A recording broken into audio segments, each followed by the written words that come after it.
Understanding amplification levels in English. Hello, everyone. Welcome back to our channel.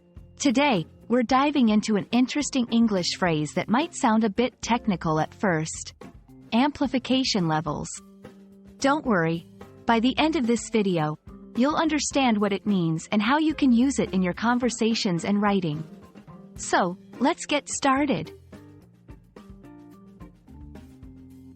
At its core, amplification levels refer to the degree or extent to which something is emphasized or intensified. This phrase can be applied in various contexts, such as sound engineering, where it literally means the volume levels.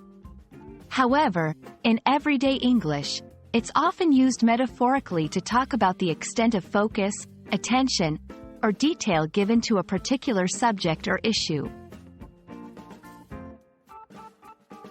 To better understand how amplification levels can be used, let's look at some examples. 1. In conversation, the teacher increased the amplification levels on the importance of regular practice, making sure every student understood its value.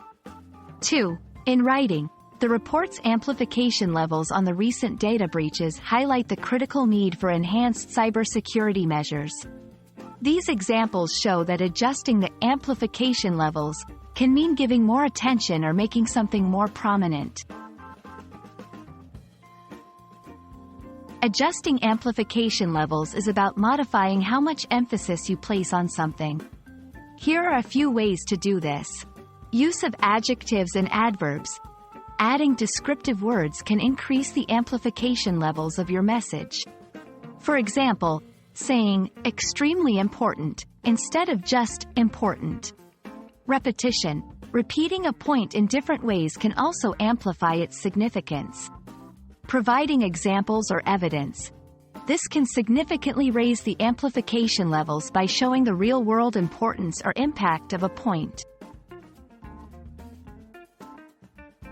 Yes, amplification levels can also apply to non-verbal communication.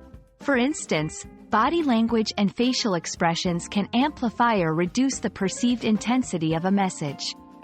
A nod or smile can increase the amplification level of agreement or happiness, while a frown or crossed arms might do the opposite. And that's a wrap on amplification levels. We hope this video has illuminated this phrase for you and given you ideas on how to use it in your English communication. Whether verbal or written, adjusting the amplification levels can make your message more impactful.